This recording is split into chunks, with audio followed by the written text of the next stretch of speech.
अन्धस्य ज्ञानञ्जनशलाकया चक्षुरुन्मिलितं येन तस्मै श्रीगुरुवे नमः। श्रीचैतन्यमनोभीष्टं स्थापितं येन भूतले स्वयं रूपः कदा मह्यं ददाति स्वपदान्तिकं। वन्देऽहं श्रीगुरौ श्रीयुतापदकमलं श्रीगुरून् वैष्णवांश्च श्रीरूपं साग्रजातं सहगणरघुनाथान्वितं तं सजीवं साद्वैतं सावधूतं परिजनसहितं कृष्णचैतन्यदेवं श्रीराधाकृष्णपादान् सहगणललिता श्रीविशाखान्वितांश्च। हे कृष्णकरुणासिन्धु दीनबन्धु जगत्पते गोपेश गोपिकान्त राधाकान्त नमस्तुते। तप्तकाञ्चन गौरांगी राधे वृन्दावनेश्वरी विश्वभानुसुते देवी प्रणमामि हरिप्रिये। वाञ्छाकल्पतरुभ्यश्च कृपासिन्धुभ्येव च पतितानां पावनेभ्यो वैष्णवेभ्यो नमो नमः। जय श्री कृष्ण चैतन्य प्रभु नित्यानंद श्री अद्वैत गदाधर शिवासादि गौर भक्तवृंद। हरे कृष्णा कृष्ण कृष्णा हरे हरे, हरे राम राम राम हरे हरे। नमो विष्णुपादाय कृष्णप्रेष्ठाय भूतले श्रीमते भक्तिवेदांत स्वामिनिति नामिने। नमस्ते सारस्वते देवे गौरवाणी प्रचारिणे निर्विशेष शून्यवादी पाश्चात्य देशतारिणे।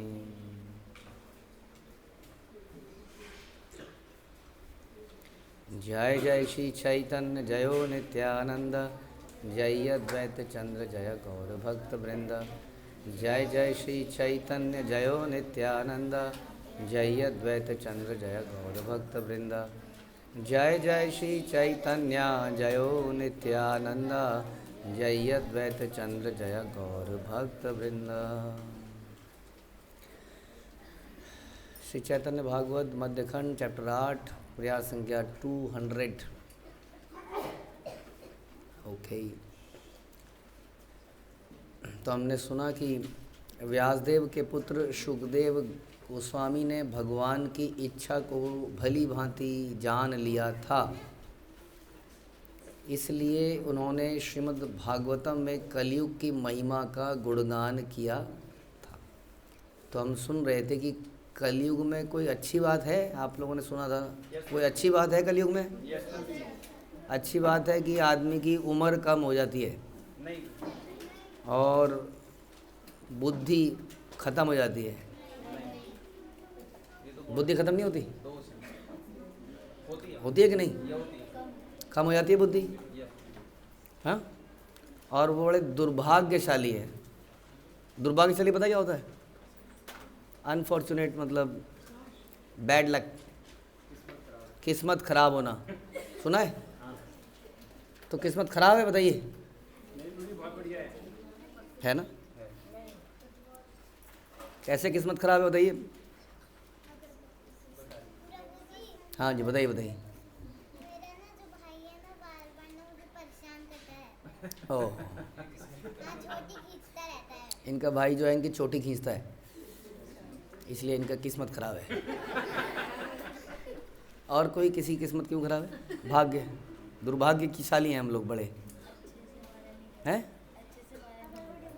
कह रहे हैं माला में ध्यान नहीं लगता है, इसलिए दुर्भाग्यशाली हैं। क्या है? नाम नाम कारी बहुधा निज सर्वशक्ति तत्रार्प्यता नियमिता स्मरणे न काला एतादृशी तव कृपा भगवन ममापि दुर्दैवमी दृश्यमहा जनिनानुराग। कि भगवान ने नामों में अपनी पूरी शक्ति डाल दी है, लेकिन हम लोग इतने दुर्भाग्यशाली है कि हमारे इसमें कोई रुचि नहीं पैदा हो रही है। करते हैं, ज़बरदस्ती कर रहे हैं किसी तरीके से, लेकिन रुचि नहीं है। दुर्भाग्यशाली होगी नहीं। और शास्त्र कहते हैं कि धर्म स्वनिष्ठा पुंसा विश्वक्सेनु कथा सुआ या ना उत्पादेन यदि रतिम श्रमे वही केवलम। कि यदि भगवान की कथाओं में हमारी रुचि पैदा नहीं हो रही है तो एक तरह से हम दुर्भाग्यशाली हैं। और सच बात है कि थोड़ा बहुत इंटरेस्ट आ जाता है, उसमें भी कमी है मटेरियल नॉलेज में, मैथ साइंस ये सब थोड़ा बहुत, वो भी थोड़ा बहुत ही है, लेकिन जैसे ही हम लोग बोलते हैं ना ओम नमो भगवते वासुदेवाय, वैसे ही नींद आ जाती है। तो ये हम क्या हो गए, दुर्भाग्यशाली। वैसे जैसे माला पकड़ते हैं सारे विचार हमारे दिमाग में आ जाते हैं माला पकड़ते ही। अभी तक हम सब काम कर रहे थे, लेकिन जैसे ही माला पकड़ के बैठे दुनिया भर के विचार, काम, ये सब क्या एग्जाम्पल। हम बड़े दुर्भाग्यशाली हैं कि जैसे हम बैठे हैं श्रवण करने के लिए, लेकिन श्रवण करने में हमारा इंटरेस्ट भी नहीं है, फोकस भी नहीं है। ये सब दुर्भाग्य के लक्षण हैं। और इसके विपरीत आप देखते हैं कि सुखदेव गोस्वामी परीक्षित महाराज बैठे थे गंगा जी के तट पर, और क्या हुआ था वहाँ पर, उनकी मृत्यु होने वाली थी। इतना इम्पोर्टेंट चीज़ थी, मृत्यु होने वाली है, और सारे काम छोड़कर वो बैठे थे। साथ में सुखदेव गोस्वामी बैठे थे। जब ये दोनों बैठे तो पता नहीं दुनिया में कहाँ कहाँ से लोग आ गए, सारे बड़े बड़े नारद व्यास सब जो वहाँ पर आकर बैठ गए। बिजनेस क्या कहते हैं, बड़ा business, how to make fortune, a monk who sold his Ferrari, ऐसी जब सेशंस होते हैं दुनिया में तो भर जाता है hall. People want to know कैसे नया बिजनेस चलाया जाए। लेकिन अगर कहीं भगवत चर्चा हो रही हो तो वो लोग आते हैं, जैसे वो माताएं खाना वाना चूल्हा वूल्हा करके वहाँ आके बैठ जाती हैं, भर जाता है सारा, भर जाता है सारा। थोड़ी देर रोला लेती है, उसके बाद चले जाती हैं। कोई होता फिर भी उसमें रुचि है। तो दुर्भाग्यशाली हैं, हमें हमारे भगवान की चर्चाओं में हमारी रुचि नहीं है कि नहीं। ये तीनों प्रभु जी की जैसे सामने बोल रहे हैं कि दुर्भाग्यशाली बन रहे हैं, फिर भी वो रुचि नहीं। देखिए ये एग्जाम्पल है। जैसे इस वक्त बहुत सारे लोग अपनी अपनी दुनिया में हैं, इस वक्त भी ये सुनकर भी अस्ति एक महागुना, फिर भी एक गुण है ही कि इस सब दुर्भाग्य के बाद गुण ये है कि भगवान ने नाम दिया हुआ है, अनजाने में भी ले रहे हैं तो कुछ फ़ायदा तो हो रहा है। लेकिन ध्यान रखिए भगवान के धाम में जाने के लिए शुद्ध भक्ति करनी पड़ती है। ऐसा कलयुग में नहीं बनाया गया है कि अगर नामाभास करते करते भगवत धाम चले जाओगे, ऐसा तो नहीं सुना उन्हें। लाभ मिलेगा आपको, आपके कर्म कटेंगे, लेकिन भगवान के धाम में जाने के लिए वहाँ पर एंट्री नहीं है। क्यों नहीं एंट्री, रंग में भंग नहीं चाहते वो लोग, यूजलेस लोगों को यहाँ वहाँ बुला के। हम वहाँ जाएंगे कुछ और ही कहानी करेंगे, इसलिए वहाँ बिल्कुल एंट्री रेस्ट्रिक्टेड है। शुद्ध तो होना ही पड़ेगा। शुद्ध होने के लिए हरि नाम दिया हुआ है, which is very good method in कलयुग। शुरू में इंटरेस्ट पैदा नहीं हो रहा है, फिर भी ले सकते हैं, गलतियाँ कर रहे हैं फिर भी ले सकते हैं, ये इसकी खासियत है। इसके लिए पहले एलिजिबिलिटी नहीं चाहिए। एलिजिबिलिटी जरा कोमल श्रद्धा, गुरु साधु शास्त्र पर हल्की सी श्रद्धा है, नाम लेना शुरू कर दो। बाकी जगहों में हो सकता है बहुत ज़्यादा अपने आप को प्रूव करना पड़े पहले, और तब हमें एंट्री मिले, है कि नहीं। जैसे कि हमारा हम लोग कुछ इस्कॉन है, इस्कॉन में किसी को एंट्री लेने के लिए क्या क्राइटेरिया चाहिए। इस्कॉन में आने से पहले उसको 4 नियम पालन करने होने चाहिए। हरि नाम में उसकी रुचि होनी चाहिए, सवेरे रोज़ नहाना चाहिए उसको। नहीं, कौन अलाउड है अंदर आना, कोई भी अलाउड है, हल्की सी श्रद्धा है उसके अंदर बस। हाँ, गौरांग गुरुकुल में एंट्री की क्या रिक्वायरमेंट है, 90% होने चाहिए, 90% होने चाहिए। आप लोगों के टेस्ट में 90% आए थे। बाहर के स्कूलों में तो 90% से बिना एडमिशन नहीं लेंगे, उनको कुछ ज़्यादा करना नहीं पड़ता है। 90% वालों को एडमिशन लो, नॉर्मल पढ़ाओ, वो बच्चा ही ऑलरेडी तेज है, वो पढ़ ही लेगा, रिजल्ट अच्छा आएगा। रिजल्ट अच्छा आएगा तो और अच्छे बच्चे अट्रैक्ट होंगे। 1000 की एप्लीकेशन आएगी, उसमें से 200 लेने होंगे, 99 वाले ले लेंगे। उनको पढ़ाना पड़ेगा, कुछ खास नहीं पढ़ाना पड़ेगा, वो ईजी है। यहाँ पे कौन आ सकता है, कोई भी आ सकता है।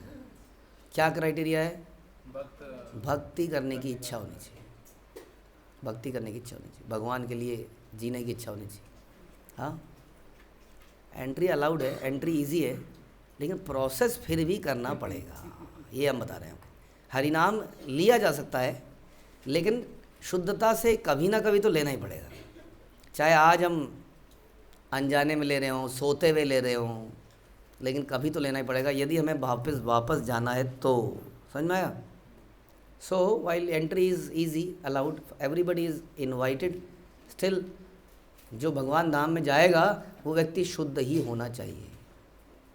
तो यहाँ पर अभी भी हमारी मेहनत की आवश्यकता है, लेकिन फिर भी महान गुण क्या है कलयुग का, कि एंट्री खोल दी गई है। उसके ऊपर से पुरुषोत्तम मास, कार्तिक मास, दिस एंड दैट। हाँ, ईजी बना दिया है। एंट्री, बात ध्यान रखिए बार बार, एंट्री। एग्ज़िट अभी भी ईजी नहीं है। एग्ज़िट के लिए शुद्धता दिखानी पड़ेगी। ऑल दो उसके पैमाने अलग हो जाएंगे। 10,000 साल तक तपस्या नहीं करनी पड़ेगी, लेकिन नाम में रुचि पैदा करनी पड़ेगी। अभी बिना रुचि के करते हैं, इट्स ओके, लेकिन एक दिन रुचि पैदा करनी पड़ेगी। भक्ति में रुचि पैदा करनी पड़ेगी। श्रवण में रुचि पैदा करनी पड़ेगी। समझ में आया? बाकी आपकी इच्छा है। बंद कर दीजिए नोट्स बनाना। चलिए, आपकी मर्जी है। निजानंद नाचे महाप्रभु विश्वम्भर, चरण नैर ताल शोनी अति मनोहर। अपने निज आनंद में महाप्रभु विश्वम्भर नृत्य कर रहे थे और उनके चरणों की ताल अत्यंत मनोहर ध्वनि उत्पन्न कर रही थी। हाँ, चरणों की ताल में कई बार बताया आपको। नोट्स बना सकते हैं, ऐसा नहीं है बना नहीं सकते, बट सुनिए और चिंतन कीजिए, फिर कुछ बनाइए। डिक्टेशन मत कीजिए। क्या स्टेनोग्राफर होते थे हमारे ज़माने में, अब तो कहाँ आएगा स्टेनोग्राफर। कोई बोलता था वो लेटर लिखना, उसका काम लेटर लिखना है, बुद्धि नहीं लगानी है। जो बोल रहा है उसको फिर डांट पड़ती थी, क्या लिखा है, और बुद्धि लगाई नहीं अपनी। तो आजकल ये सब की ज़रूरत नहीं है, इसलिए स्टेनो बनने की ऐसे कुछ होगा नहीं, फ़ायदा नहीं होगा। तो विश्वम्भर नाच रहे थे और नाचते नाचते क्या हो रहा था, जानवी माता जी, जानवी के तट पे क्या हो रहा था जब विश्वम्भर नाच रहे थे? मिस्टेक, क्या हो रहा था? हाँ, आवाज़ नहीं आ रही। धरती काँप रही थी, काँप रही होगी, लेकिन मैंने क्या बोला अभी? हाँ, देखिए मैंने क्या बोला अभी? पैरों की ताल से मधुर आवाज़ आ रही थी। अब सोचिए, इसको कहते हैं क्या? मंद भाग्य। इसी का एग्जाम्पल था, मंद भाग्य। हाँ, कुछ परोसा जा रहा है, वो निकलता जा रहा है ऐसे। मंद भाग्य ना, आप पकड़ भी नहीं पा रहे, ऐसे भी नहीं कर पा रहे, आ रहा है अपने आप। हाँ, जैसे कोई रोटी फेंक रहा है तो हम रोटी को कैच नहीं कर पा रहे, हम क्या कर रहे हैं, मुंह में डाल दो तो चबा लेंगे, चबाएंगे भी क्योंकि रस आएगा तो चबा लेंगे। तो उनके चरणों की ताल अत्यंत मनोहर ध्वनि उत्पन्न कर रही थी जब वो नाच रहे थे। तो अगर आप में भाग्य होता, बुद्धि होती, तो क्या अभी आप इमेजिन कर रहे होते कैसे पैर पटक रहे होंगे भगवान। उतना बुद्धि चलती कहाँ है आज की डेट में। सच में मंद बुद्धि हो चुकी है। सर कटा, बाल कटा के बालों को बांध के हम कोशिश कर रहे हैं कि कुछ एंटीना पकड़े, बट भाव भरे माला नाही रहे गलाए, छिंडी या पड़े गिया भक्तेर पाए। कति गेला गरुड़ेर आरोहण सुख, कति गेला शंख चक्र गदा पद्म रूप। कोथाए रहित सुख अनंत शयन, दास्य भावे धूलि लुटी करए रोदन। कोथाए रहित वैकुंठेरा सुख भार, दास्य सुखे सब सुख पासरी लतार। भक्ति भाव की प्रबलता के कारण उनकी माला गले में नहीं रह पाई। मतलब डांस करते करते माला जो उछल के टूट गई और तुरंत टूटकर भक्तों के चरणों के पास जाकर गिर गई। गरुड़ की पीठ पर आरूढ़ होने का सौख्य कहाँ चला गया? कौन बैठेगा ऐसे में गरुड़ की पीठ पर? गरुड़ की पीठ पर, कार पर, रथ पर कैसे बैठना पड़ेगा? आराम से। अब ये तो एक्सटेसी में उछल रहे हैं, तो कह रहे हैं काय का गरुड़ अभी सम। शंख चक्र गदा पद्म, क्या अब कैसे करें? मतलब ऐसे नाचे कैसे आदमी हैं? वो चक्र ऐसे उछल के गिरेगा, हो गया काम। गदा हाथ से छूटी तो हो गया काम। फिर कह रहे हैं कुछ नहीं। अब ये शंख चक्र पद्म, ये युक्त परमेश्वर का रूप कहाँ चला गया? अनंत शयन सुख कहाँ लुप्त हो गया? अनंत शय मतलब कि अनंत शेष पे सो रहे हैं। वो कह रहे हैं वो जो सोते हैं भगवान, वो अलग आनंद है, दिव्य सुख, दिव्य निद्रा। लेकिन वो भी अब छोड़ चुके हैं। कह रहे हैं वो लेटे भी नहीं है वहाँ पर अब भगवान। अब तो वे दास्य भाव में भूमि पर धूल में लौटते हुए रो रहे हैं। हाँ, ये शंख चक्र गदा पद्म गरुड़ इत्यादि सब चला गया है, अब भगवान धरती पर लौट रहे हैं। वैकुंठ के ऐश्वर्य सुख का भार कहाँ लुप्त हो गया? जहाँ पर लक्ष्मी जी, ये फर्श चमक रहा है आपका, थोड़ा चमकने लग गया अब वहाँ पे निरंतर वो साफ़ करती हैं। जमाना सब आप लोग साफ़ कर रहे हो अपनी चोटियों से। लक्ष्मी जी अपनी ऐसी छोड़ती हैं, बालों से साफ़ करते। पोछा नहीं होता यहाँ पोछा मिलता है ना आपको? फिर बोलते हैं पोछे को धो के लटका के जाना। बाल तो आदमी अपना भी धोएगा, अगर बालों से पोछा लगाए तो बाल तो धोएगा ही धोएगा, अपना है ना, इसलिए। बोल से लगता है, लक्ष्मी जी लगाती है पोछा बाल से, लंबे बाल होते हैं ना उसके लिए, वो बॉय कट नहीं चलते फिर, लंबे लंबे बाल होते आते हैं, फिर बालों को ऐसे इकट्ठा किया और फिर ऐसे ऐसे गीला किया ऐसे, बस उसके बालों को धो लिया और चल दिए। दिस इज ये वैकुंठ में होता है ये। तो कह रहे हैं वो भाव, और यहाँ पर अब कहाँ है, और वो धूल में खुद ही लेट रहे हैं, बताइए कहाँ। वहाँ लक्ष्मी जी धूल की एक डॉट भी लगने नहीं देती है। कह रहे हैं वो वैकुंठ का भाव कहाँ चला गया। दास से रस के आनंद में मग्न होकर उन्होंने समस्त अन्य सुखों को विस्मृत कर दिया, बाकी सारे सुख त्याग दिए, किसके आगे, दास से रस के आनंद में। और हम सोचते हैं कि जितना लाइफ में आगे बढ़ेंगे, ऊंचा आदमी बनेंगे, पैसा कमाएंगे, उतना आनंद है। और जो सर्वस्व धन के मालिक हैं, लक्ष्मीपति हैं, वो सारा ऐश्वर्य छोड़ के दास से भाव में निमग्न हो गए। हाँ, दिस इज त्रिनादेवी सुनी चैन इत्यादि। इसमें बहुत आनंद है, इसलिए भगवान बाल रूप धारण करते हैं। आप जानते हैं भगवान चाहते हैं कि वो भक्तों के अधीन होकर रहें। अधीनता में भी एक आनंद है, कंट्रोलरशिप में तो आनंद नहीं है। कंट्रोलरशिप में थोड़ा सा टेंशन है। हाँ, कंट्रोलरशिप बहुत टेंशन होती है आदमी को, मेरे कंट्रोल में रहेगा कि नहीं रहेगा, मैं टॉप पोजीशन पे आ गया किसी इंस्टीट्यूशन में, स्कूल में, कहीं पर, अब अगली बार आ पाऊँगा कि नहीं आऊँगा। जो बच्चे अभी फर्स्ट आते हैं ना, उनको बड़ी टेंशन होती है जब अवार्ड्स की अनाउंसमेंट हो रही होती है। और जो बच्चा कुछ नहीं आ रहा होता है उसको कोई टेंशन नहीं होती है, और बाई चांस उसका अगर नाम आ जाए तो बस। और जो ऑलरेडी हर बार आ रहा है फर्स्ट, उसका नाम आता है तो थोड़ा सा ऐसे करता है, क्या हुआ, ये तो होना ही था। आनंद नहीं आया, अलग तरह का आनंद आया ईगो का, लेकिन एक्सटेसी में नहीं आ पाएगा वो। क्यों नहीं आ रहा एक्सटेसी में वो, क्योंकि अब वो उसके अंदर ईगो आ चुकी है। अब वो सोचता है मैं कुछ हूँ, मैं भी कुछ हूँ। किसी भी श्रेणी में, चाहे हमारे सीनियर भक्त हों, पुराने व्यक्ति हों, उनके अंदर वो आ जाता है भाव, इसलिए वो एक्सटेसी में नहीं रह पाते। हाँ, इसलिए हम कहते हैं हमारे यहाँ पे तो हमारे महाराज लोग भी नाचते हैं, लेकिन अदरवाइज़ अन्य जगहों पर थोड़ा सा तन के रहना है, हंसना नहीं है, गर्दन सीधी रहनी चाहिए, गर्दन ज़्यादा लचकनी चाहिए, सीधी। तो ये इसमें क्या चला गया, आनंद चला गया, मस्ती चली गई। वो किस में मिलती है, छोटा बनने में, दास्य भाव में। तो भगवान इस वक्त उसका आनंद ले रहे थे, इसलिए सारा वैकुंठ का आनंद छोड़ चुके थे। महाप्रभु नाच रहे थे, गा रहे थे, भूमि पर लौट रहे थे, कपड़े गंदे हो रहे थे, सेटिंग खराब हो जा रही, सारी माला टूट टाट गई। आदमी देखता है ना क्या हो गया, जैसे आदमी गिरता है, कभी आप गिरे हो कभी सड़क में या कहीं, तो चोट तो कम लगती है, लेकिन सबसे पहले हम उठ के देखते हैं देखा किस किसने चारों तरफ। अगर किसी ने नहीं देखा तो ओके है, तो आप देखोगे बच्चा रोता भी नहीं है, और अगर बहुत सारे लोग देखें तो रोएगा फिर ज़ोर से। कोई था ही नहीं अगर वहाँ, तो क्या किसको दिखाऊँ, रो के करूँ क्या, रोता भी नहीं है। इसलिए हम लोग जब बचपन में थे तो 3-3 4-4 भाई बहनों में हम लोग सभी पले बड़े हैं, पुराने लोग। अब तो एक है, मुश्किल से 2 हैं। अब हमारे को कौन पूछता था, रो, मैं कल बता रहा था किसी को, मैं एक बार नाराज़ होकर रो के अंदर कमरे में चला गया, मैंने कुंडा लगा लिया बचपन में। मैंने कहा सब परेशान हो जाएंगे बहुत ज़्यादा, और मैं रोता रहूँगा। मेरे को 4-5 घंटे हो गए, कोई बुलाने नहीं आया अंदर। बहुत देर के बाद मैंने कुंडा खोला और बाहर आ गया। मट्टी पलीद हो गई मेरी सारी, है ईगो की, ख़त्म, चटनी बना दी। टाइम ही नहीं है किसी के पास, 4 बच्चे हैं, घर के काम हैं, झाड़ू पोछा हर चीज़ करनी है, किस पे टाइम है इतना पुचकारने का। तो सब सटीक रहता था, अब पुचकार के सब बर्बाद हो चुका है।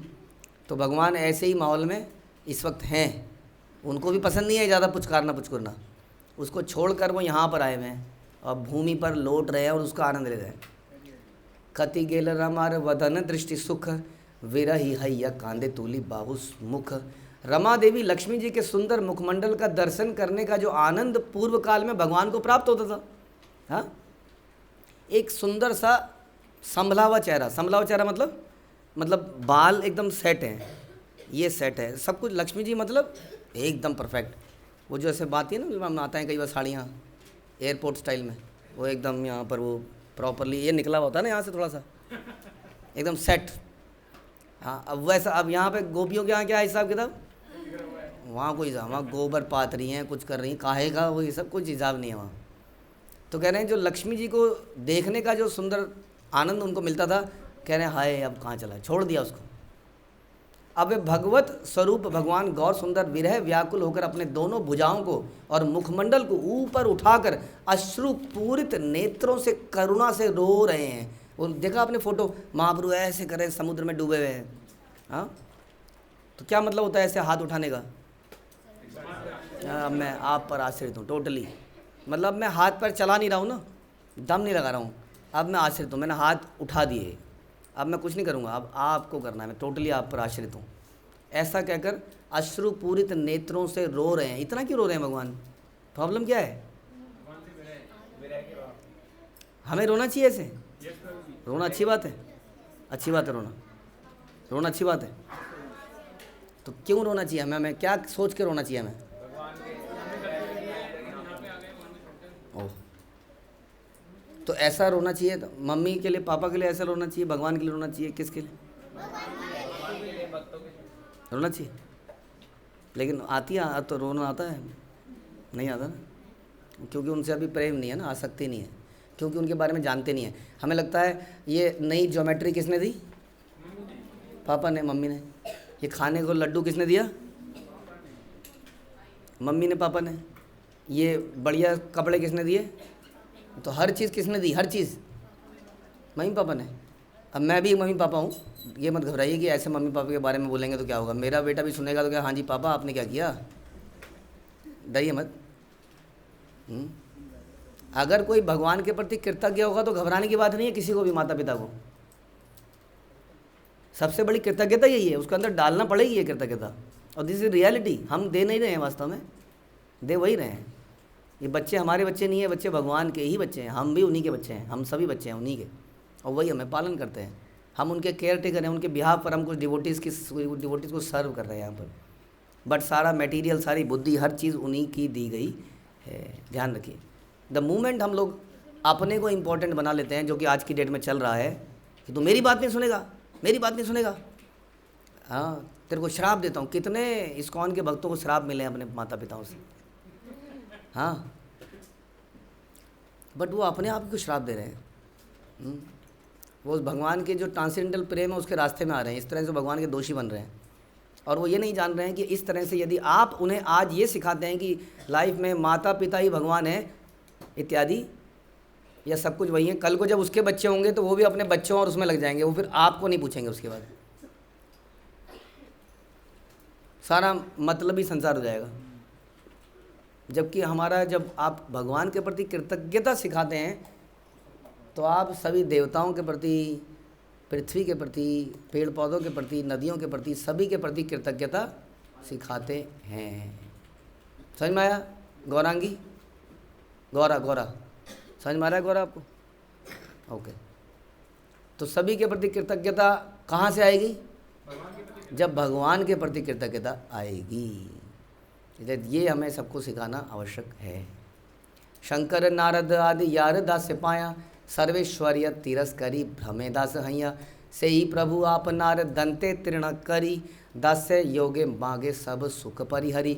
जिन परमेश्वर की सेवा में महापुरुष शिव एवं नारद जैसे ऐश्वर्यशाली देवता भी अपने वैभव को त्याग कर संलग्न रहते हैं, वही सर्व पूज्य भगवान अब समस्त ऐश्वर्य और उपभोग के सुखों का परित्याग करके विनम्रता पूर्वक, विनय पूर्वक दांतों में तृण धर के भक्तिमय सेवा की याचना करते हैं। तो जिनके आगे कौन रहते हैं? कौन कौन रहते हैं?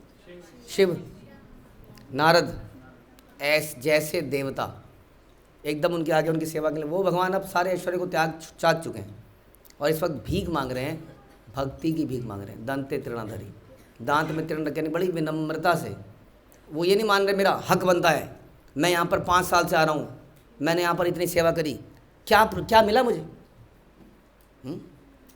क्या मिला मुझे बताइए? मिला कुछ? आपको मिला कुछ इतने सालों से? क्या मिला?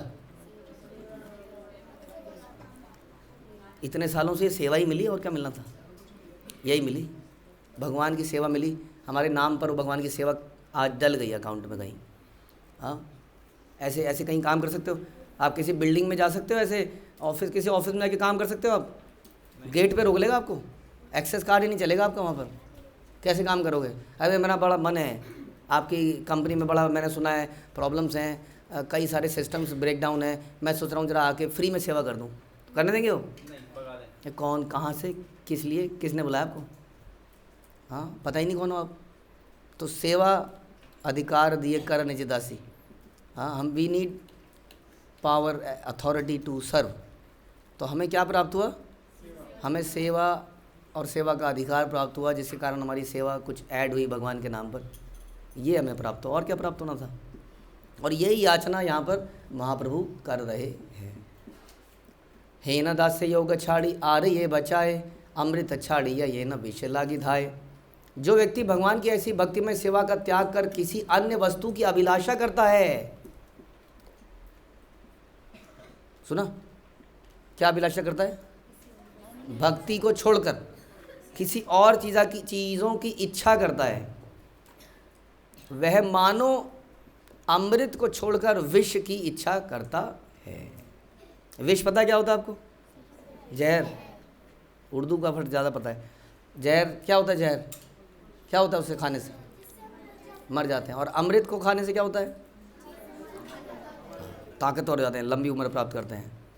तो जैसे कोई विष को प्राप्त करे कि अमृत नहीं पीना है, विष पीना है, वैसे ही बता रहे हैं कि यदि कोई कहे चैंटिंग नहीं करनी है, लेक्चर नहीं सुनना है, वहाँ पर खेलना है, वहाँ पर खाना है, वहाँ पर खुसर पुसर करनी है, इत्यादि इत्यादि इत्यादि, जो भी हो सकता है जीवन में। बड़ा बनना है, धन कमाना है, सेटल होना है, विदेश में जाना है, करोड़ों में कमाना है, बहुत ज़्यादा इच्छाएं हो सकती। कह रहे हैं जो भी व्यक्ति भक्ति की इच्छा को त्याग कर ऐसा मांगता है, वह मानो अमृत को छोड़कर विष की इच्छा करता है। अब आप सोचिए, ऐसा कोई करता है क्या? कौन करता है ऐसा? मैं पूछूंगा कहाँ ऐसा नहीं हो रहा है?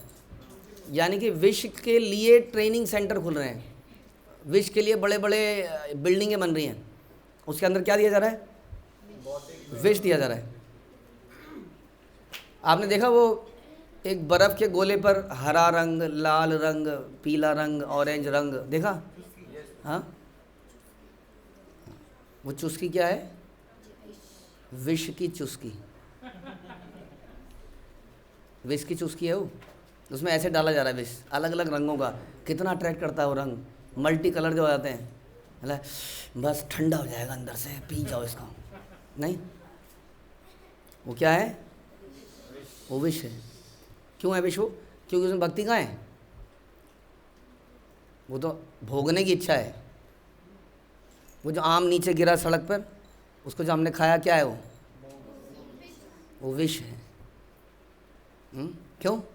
वो तो गिरी गया था, तो हमें क्या करते हैं? गिरी गया, भूंगते थे तो हम पापम ये पचंती आत्मकरण, क्योंकि हमने अपने इच्छा के लिए, अपने आनंद के लिए काम किया, तो वो पाप कहलाता है भगवत गीता के हिसाब से। यही यहाँ बता रहे हैं कि जब भी हम भक्ति को छोड़कर कुछ भी इच्छा करते हैं, तो हम एक प्रकार से विष पी रहे हैं। अब बताइए, ये हम बता रहे थे आपको, जितने भी ऑफिस हैं वो विष के घर हैं, विषालय। विषालय। जितने भी स्कूल कॉलेज हैं, क्या है? स्कूल कॉलेज में तो ट्रेनिंग दी जाती है कि विष को देखो बेटा, इस विष को ऐसे बनाते हैं, इस विष को ऐसे बनाते हैं, इस विष का इतना सा डालना है, ज़्यादा डालोगे तो मर जाओगे, थोड़ा थोड़ा खाओगे तो थोड़ा सा झूमोगे और लंबे समय तक रह पाओगे विष खाते खाते। अमृत से दूर रहना है सबसे बड़ा खतरा, क्योंकि अमृत पियोगे तो विष का टेस्ट नहीं आएगा।